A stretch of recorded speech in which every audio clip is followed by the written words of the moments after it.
All right, what's going on, guys? Welcome back to the channel. As you can see, we've got another video today with some beautiful old cars. So we're going to be filming the 47 Chrysler New Yorker and the 49 Buick Woody with Dynaflow. So you might be asking yourself, well, how are you going to compare these two cars? One's a wagon, one's a convertible. They're totally different. But the thing that's unique about these is that they had some very interesting transmissions from the late 40s, early 50s. So we're going to be talking about what makes these things kind of similar and what makes them quite different. So let's start off with the Chrysler. As you guys can see, it's a 1947 Chrysler New Yorker. It's got a big straight 8 under the hood. Let's start off and take a look at that. You guys can see the beautiful dash here, all the chrome and everything. And there's the hood latch. Let's go open up this monstrous, just 19-foot giant hood here. That probably weighs about, oh gosh, probably weighs about 4 tons to get this thing up. So there's the big glorious straight 8 in all its glory, but that's really not the focus with these cars. Many cars had straight 8s, but we want to talk about the transmissions and what makes them pretty unique. So let's get back inside and take a look at that. So if we look down at the pedals here, you might go, oh, well, that's just a normal manual pedal setup. Here's your gear lever, so it must just be a 3 on the tree or something like that. Well, it's not. This has a standard torque converter like an automatic, but it also has a clutch bolted to the back of that called a fluid drive. So what that means is that you need to use the clutch for starting and stopping. So you push the clutch in and let it out to start moving, just like any regular car. And then on the gear selector, straight back is and up is reverse.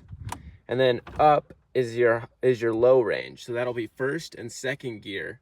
And straight down is your high range, which will be your third and fourth gear. Now, once you've put it into low range and you've started going, you can come to a stop without pushing in the clutch, which means you can use just the brake to come to a stop. And the car will not stall or anything like that. And then once you want to leave the stop sign or stoplight, whatever, you can just let off the brake and push the gas. There's no need for the clutch once you're driving. The only time you will need the clutch is once it will shift automatically from first gear to second gear, but when you want to go into high range, third and fourth gear, you have to push in the clutch and then just shift it straight down, and then you're in high range, and it will shift automatically from third to fourth. So the only time you're going to use the clutch is shifting from high range to low range like this, or the reverse, and then when you first start it to get moving. But other than that, it shifts by itself, which you guys will see here when we take it for a drive. So other than that, this car is pretty basic. It really is a gorgeous car. The way they had all the styling back then, you really won't see that in any modern cars today. They put a lot of thought into just little things. We're very stylish, and it really is just a beautiful car. So now that we've talked a little bit about how the Chrysler drives, let's move over to the Buick. So first thing we're gonna notice is that the hood pull is very strange. Down here, you'll see it. There's a hood pull on this side, and it opens just one side of the hood, as you'll see here. Now I'm gonna have to set you guys down to lift it up. So we've got the hood open, and then here's the big Buick straight 8, the Fireball Dynaflash 8. They've really had some good names for engines back in the day. You don't get that these days. But so the weird thing about the hood is that, as you can see, for the hood, for the strut for the hood, you can either latch it here or on the other side. Now that's because this hood can actually open either way. As you see here, there's our hood pull for this side, and it opens just like how we have it. And let's go look at the other side. If we wanted to, we could close it, and then we could pull this hood pull down here, which would do the exact same thing, except it would just open on the other side. So that was kind of a unique feature that the Buick had. I don't know if it's good or bad. It only lasted a couple years, but it's definitely interesting. So let's talk about the transmission in the Buick and how that's different from most things you'd find. Okay, we're gonna step inside the Buick here, which for some reason is locked. Now this is a really beautiful car. With all the wood inside, it is just gorgeous. And I mean, the styling on these is just incredible, with the gold accents on the gauges and the dark blue. It really is just a pretty car. And it's kind of a shame that people don't put as much thought into cars these days. Now, let's talk about the transmission a little bit. So as you'll see, there's no clutch pedal in the Buick at all. You might go, oh, it's just a standard automatic. Well, you'd be sort of right. So you guys can see just the regular gear leveler here. Now, the interesting thing about the Buick is that it has a Dynaflow, and it's kind of complicated to explain, but basically it has a variable pitch torque converter. So inside the torque converter has these little fins that can adjust as you drive, and that does torque multiplication, which adjusts the amount of torque that the engine is sending through the transmission to your wheels, and in turn makes it so this car never has to shift. In fact, it's a very strange feeling. It will just keep driving and you'll hear the engine climb, but you'll never feel it shift, because all it's doing is adjusting the angle of the vanes in the variable pitch torque converter. So it's just like a regular automatic. You just put it in drive, but it never shifts, which is a pretty interesting way to do it. And it's just interesting how two different cars from basically the same era had such different ways of driving. So enough blabbing. We're gonna fire them both up and take them for a drive. We'll start with the Buick. Okay, let's take the old Buick down the road. So another interesting feature about it is that, as you guys can see here, the key switch, obviously you see you're off and on, so we got to turn it to on. And then the way you start it is you just push the gas to the bottom and it will actually start the car. So let's take a look at that. Just push it down. Make sure it's in park, obviously, first. Push it down. Try that again. Good to give it a couple pumps.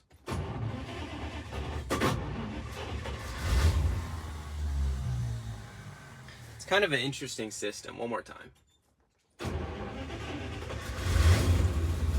After it starts, you kind of gotta keep the gas down a little bit to make sure it goes. So one of the best things about these cars is just how smooth those straight eights are. It's really incredible. So let's just put it into drive here and take off. Now you'll hear it kind of rev up as we go.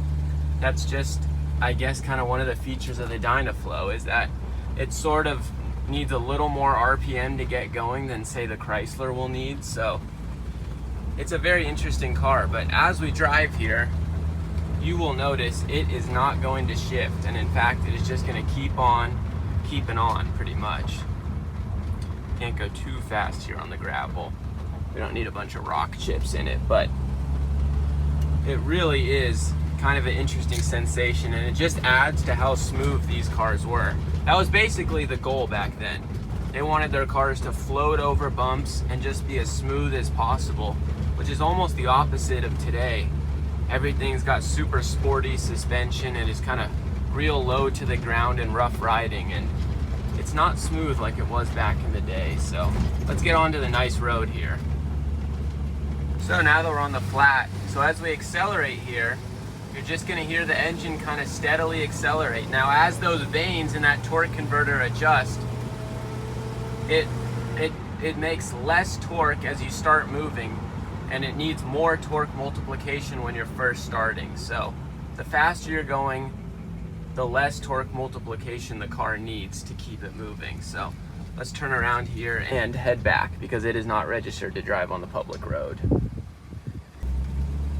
So we're gonna come to a complete stop and accelerate away, and you're just gonna hear the smoothness and the non-shifting of this transmission. It's really kind of an incredible, almost weird feeling. It just sort of keeps accelerating, never shifts. It's a weird sensation at first. It feels like you're almost stuck in first gear, but it will go almost modern car speeds like this, and it's kind of a very impressive design. It's almost a wonder that Buick didn't continue doing this. So let's make it back to the shop and see how different the Chrysler is to drive. Okay, so there was a ride in the Buick. Let's hop in the Chrysler here. Now, as smooth as the Buick is, the Chrysler kind of takes it to a whole nother level. So let's hop in and take her down the road. So once again, we have the clutch pedal, which we're only gonna need to go from the start and the stop. Now, just has the regular key. We're gonna turn it on. You can just hear how smooth that straight 8 is. I mean, it almost doesn't even feel like it's moving. So, we're going up into low range, let the clutch out just like any other car, and we're just gonna kind of glide along. Now, a normal manual car, if you press the brake to stop, it would stall out. But in the Chrysler, I got my foot on the brake here, we're completely stopped and it is still running smooth as can be. And then all we gotta do, get back on the gas and it'll roll out just fine. And that's because it has the torque converter with a clutch on the back of it. Kind of another complicated system, but definitely an interesting way to do it. And it's interesting to see the difference between the Buick and the Chrysler. They're basically the same year. I mean, they're 2 years off, but in '48, both cars were exactly the same as these are and would have had the exact same transmission. So it's kind of a one-to-one comparison. Now in the Chrysler, once you get moving, the way it's gonna shift from first to second is you're kind of gonna let off the gas a little bit. Now you gotta be moving a little bit, so we'll do it when we get to the, once we get to the smooth part of the road. But all you do is once you're driving, you just let off and you'll hear it kind of click right into second gear. It's basically smooth as can be. It actually just did it. So now we're in second gear. And once we get onto the smooth part, we'll go from low range to high range, which is from 1-2, we'll go into the 3-4. I wish we had a better road here. This road really kind of sucks, but that's okay. All right, so we're on the smooth now. So we're in second gear. And now what we're gonna do is we're going to push in the clutch, pull the stick down, try not to run into the truck. We're gonna pull the stick down, and now we're in high range, which is 3 and 4. And then the same thing to shift from 1 to 2 is how it does 3 to 4. You just let off the gas and it will shift into 3 and 4. And now we're gonna turn around here. So as you can see,